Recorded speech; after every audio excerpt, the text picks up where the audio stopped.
Gronkzilla au MetLife Stadium de New York. Les Giants vont avoir une très lourde tâche à accomplir face aux Buccaneers de Tampa Bay. C'est parti au MetLife Stadium. Ils n'ont gagné qu'un match cette saison, les Giants de New York. Les Buccaneers sont en pleine bourre, 5 victoires et 2 défaites, et surtout 2 victoires très convaincantes sur les 2 dernières semaines face aux Packers de Green Bay et face aux Raiders de Las Vegas. Tom Brady en pleine forme, il n'a pas été saqué sur les 2 dernières rencontres. Il est en excellente forme physique, il est hyper exigeant sur sa préparation, il ne lâche jamais prise sur aucun détail. Et c'est un modèle aussi pour le reste de ses coéquipiers qui sont obligés de respecter ça. Ryan Succop va finir le travail sur cette série offensive qui aura duré un peu moins de 6 minutes. 3e et 11. Pénalité qui a cassé le rythme des Giants. Attention à Golden Tate qui est en position de relancer la balle. Wayne Gallman, voilà une belle impro pour les Giants. Ils gagnent la première tentative. Voilà une belle ouverture de cahier de jeu de la part de Joe Judge et de Jason Garrett.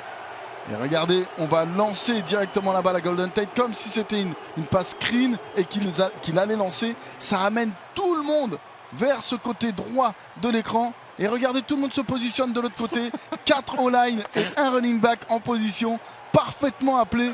Et même s'il arrête à la fin de la saison, bon, on va lui dire, mais attends, t'es encore mortel. Pourquoi t'arrêtes? 2e et 8, c'est la 2e série offensive pour les Buccaneers aujourd'hui. Pression à 4, la petite passe dessous. Attention, ça a été relâché. Relâché ou complète? C'est relâché et récupéré par New York. J'avais pas le sentiment qu'il avait un contrôle ferme du ballon, Ronald Jones, mais les arbitres en ont décidé ainsi. Le blitz. Non, c'est Kevin White qui va couvrir dans le coin. C'est attrapé par Dion Lewis. Touchdown New York Giants. Pourtant il est rapide, Kevin White, mais il avait un tout petit pas de retard et Daniel Jones a lancé une passe parfaite. La balle est positionnée là où seul le receveur peut l'atteindre. Et superbe réception de John Lewis, lui l'ancien du côté des Pats. Défense des Giants qui pour l'instant tient bien la baraque. Donc les Buccaneers obligés de dégager. Et le gros travail sur unité spéciale. Je pense pas qu'il ait mis le pied dans la end zone. Énorme boulot réalisé par Ross Cockrell pour garder ce ballon à l'intérieur des 5 yards. Vous avez Jason Pierre-Paul et Ndamukong Suh. Jason Pierre-Paul qui n'arrive pas à atteindre Daniel Jones. Et Evan Engram avec un effort pour peut-être passer la ligne. Non, ce sera court mais de quelques centimètres. Peut-être même un pied qui marche en dehors. Non, pied non, mais je pense pas que le ballon passe au-dessus du pylône. Par contre, dans la foulée, eh bien, en enfance, pas besoin de chercher de vérification. Tout à l'heure, c'était le côté droit de la ligne, mais c'est du côté gauche que Wayne Gallman marque le 2e touchdown des Giants aujourd'hui. Et ces Giants sont surprenants. 4e et 1. Et donc, ils vont tenter le field goal. Les Buccaneers. Ryan Succop avait réussi le premier. Et ce sera sans doute le seul joueur à réussir des points dans cette première mi-temps pour les Buccaneers qui réduisent un peu l'écart. 40 yards de distance et 2 sur 2 pour Ryan Succop. Allez, c'est parti. Nous verrons bien si Daniel Jones et les Giants sont capables de continuer sur ce rythme. La relance new-yorkaise. Déjà un gros jeu de Dion Lewis qui a décidé d'y aller, balle en main, une position de départ aux 45 yards. Ça continue les jeux positifs pour les Giants de New York. Ils sont ressortis des vestiaires avec des crocs encore plus longs qu'en première mi-temps. Regardez, un Tampa qui se montre encore très agressif. David et Devin White sont dans les espaces. Le blitz vient de l'extérieur. Daniel Jones lance et c'est intercepté encore une fois par Carlton Davis. C'est sa 4e cette saison. C'est le numéro 1 chez les intercepteurs des Buccaneers de Tampa Bay. Et oui, là il a été trop gourmand. Il y avait suffisamment de pression pour qu'il oublie cette passe. Regardez, il vient bien se positionner en dessous. Non, il n'y a rien, il n'y a rien, il n'y a rien là. La balle, elle est trop lobée. Lorsque vous avez passer une balle lobée comme ça pour trouver votre receveur, c'est jamais bon. 4 sur 5 cette saison en termes de conversion de 4e tentative. Brady a du temps. Il faut l'attraper, faut l'attraper. Attention, ça revient. Et oui. il a trop de temps pour ne pas trouver Mickens. En fait, ce qu'on dit, c'est que bon, les zones courtes, on va les couvrir avec un D-line qui n'a pas beaucoup d'habilité, mais c'est des zones courtes. Et le reste, on le couvre avec le corner. Ryan Succop, 3 sur 3 aujourd'hui pour les Buccaneers de Tampa Bay. Il a marqué tous les points de son équipe. À la fin, tu allais au 3. Donc au 3 yards, Tom Brady, la passe vers Gronkowski et le touchdown, oui, parce qu'il avait la possession. Le ballon lui a été retiré ensuite. 3 semaines d'affilée où la connexion Brady-Gronkowski fait mouche pour les Buccaneers de Tampa Bay. Et en plus, on va y aller à 2 points là. 6 minutes dans le 3e quart-temps. Brady en shotgun et la passe rapide vers Mike Evans, couvert par Bradbury. Vous allez voir, on va revenir à la course, les passes rapides. La course, les passes rapides. C'était le 5e tour l'an passé, Darius Slayton.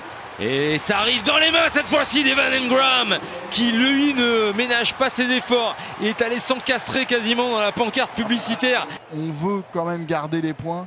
Donc on lui dit, vas-y, lance cette petite screen, on va voir ce que ça donne. Si ça casse, tant mieux. Si au pire, on tape à 3 points. Mais clairement, là, c'est Jason Garrett qui s'adapte au fait que son quarterback, là, il a la tête qui est en train de tourner. En tout cas, les Giants peuvent reprendre l'avantage et on a vu à quel point la jambe de Graham Gano était fiable lorsque le coup de pied frappait à l'intérieur des 50 yards. Ouais, d'autant qu'ils ont stoppé des grands coureurs cette année. Ils avaient stoppé Christian McCaffrey, donc qui s'était blessé, mais après 65 yards seulement.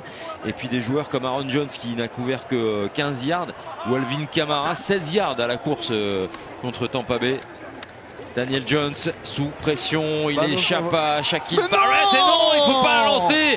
Dès qu'il est sous pression, il commet ce type d'erreur. L'histoire se répète sans cesse et le ballon est intercepté par Sean Murphy Bunting.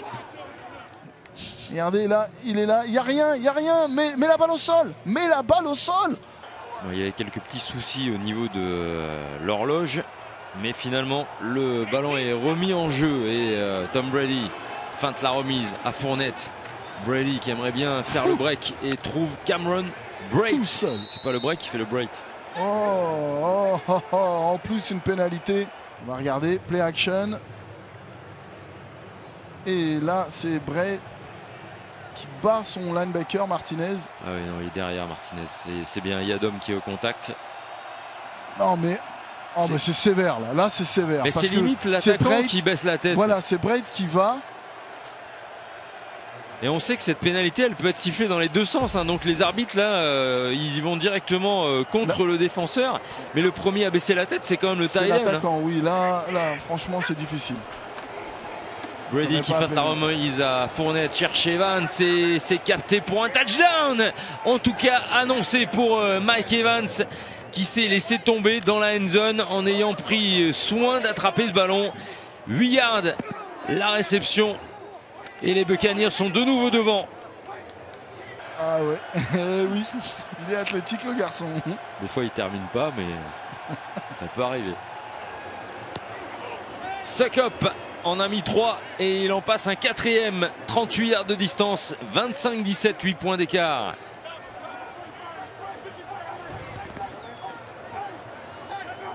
Sur le hashtag NFL Extra, vous mentionnez Drew Lock, le quarterback des Broncos de Denver, qui lui aussi a fait un bon travail dans la fin de match face aux Chargers. Attention à Daniel Jones. Daniel Jones, où il faut essayer d'y aller. Oui, oh là là, magnifique, Darius Slayton. Ça, c'est un effort dans ce type de situation qui peut peut-être sauver l'équipe. Vous pouvez le jouer partout, c'est vrai. C'est incroyable parce qu'il a les qualités parfaites d'un linebacker intérieur.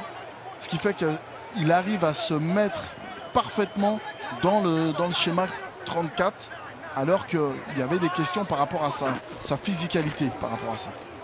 4e et 16, cette fois-ci c'est la balle de match pour Daniel Jones et c'est complété pour Sterling Shepard. On va quand même vraiment travailler sur cet aspect de son jeu, parce que les prises de décision et les pertes de balles qui en découlent, C'est le péché mignon, le point faible. Daniel Jones, la end zone. Golden Tate, les 2 pieds, oui. Les arbitres disent oui. Le touchdown pour Tate. Et quel effort pour laisser traîner le 2e pied. Il a fait des claquettes dans la end zone, Golden Tate, pour marquer ce touchdown. Et la balle là qui est parfaitement placée, là où seul Golden Tate peut aller la chercher. C'était Broadway dans la end zone. Alors il recommence. Voilà, on adapte. Giants avec 3 tight ends à droite. C'était Shepard à gauche. Il est ouvert, il est ouvert, il est ouvert. Et oui, oh là là, le ballon dans les mains, ça arrive un tout petit point trop tard. Et une pénalité incroyable. Oh là là, on n'est peut-être pas au bout des surprises. Alors, est-ce qu'ils vont discuter longtemps pour dire qu'il n'y a pas de faute? Et voilà, c'est ça le pire, c'est que Winfield, eh bien, finalement, n'aura pas de faute sanctionnée. Et du coup, les Giants de New York ne marquent pas les 2 points qui leur auraient permis d'accéder. Et regardez, là, il est ouvert. Et regardez Winfield, il se bat parce qu'il sait qu'il est en retard. Et ouais, non, c'est pas une faute. C'est pas une faute, regardez. Il met la main. Mais même s'il arrive un peu avant, il touche la balle. Il touche la balle, quoi. Il arrive. On enlève aussi les ballons qui n'ont pas été attrapés par les receveurs, les fautes qui ont été commises par la ligne offensive. Toute cette somme de petites boulettes, au final, eh bien, on se retrouve avec un match qui tourne en faveur des Buccaneers de Tampa Bay. Oh, il n'est pas content, Dieu. Ouais. Il n'est pas content parce que vraisemblablement, il reproche aux arbitres le manque, le flag de la fin de match. En tout cas, voilà, les Buccaneers avec une victoire à l'arraché. Ils sont allés la chercher, cette victoire, chez les Giants de New York. Ça avait mal débuté pour Tom Brady, qui faisait grise mine à la mi-temps. La 2e mi-temps a été beaucoup plus intéressante. Et donc, 6e victoire en 8 matchs pour les joueurs de Floride, qui affronteront la semaine prochaine les Saints de New Orleans.